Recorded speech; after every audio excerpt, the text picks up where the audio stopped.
2025 Calcutta university যারা first semester honours course এবং BA pass course পরীক্ষা দেবে তাদের জন্য আমি কিছু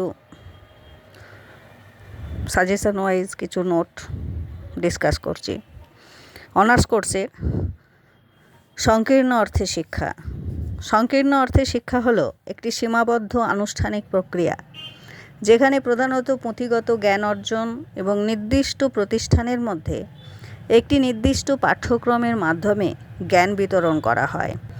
এর বিপরীত ব্যাপক অর্থে শিক্ষা একটি জীবনব্যাপী প্রক্রিয়া যা ব্যক্তির অন্তর্নিহিত সম্ভাবনাগুলোর পরিপূর্ণ বিকাশ সাধন করে এবং এর মাধ্যমে সামাজিক ও সাংস্কৃতিক অগ্রগতি সাধিত হয়। সংকীর্ণ অর্থে শিক্ষার ধারণা হচ্ছে সীমাবদ্ধ ও আনুষ্ঠানিক।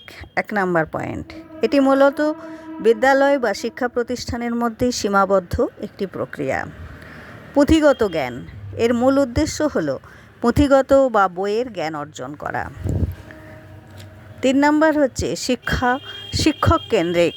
শিক্ষক একজন শূন্য ভাণ্ডার হিসেবে কাজ করেন, যিনি শিক্ষার্থীকে জ্ঞান দান করেন, সেই শূন্য ভাণ্ডার পূর্ণ করেন।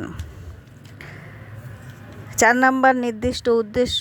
এর লক্ষ্য থাকে শিক্ষার নির্দিষ্ট উদ্দেশ্যগুলো অর্জন করা। এই হলো শিক্ষার সংকীর্ণ অর্থ। পরবর্তী পর্যায়ে সংকীর্ণ অর্থের হিন্দিতে বলবো।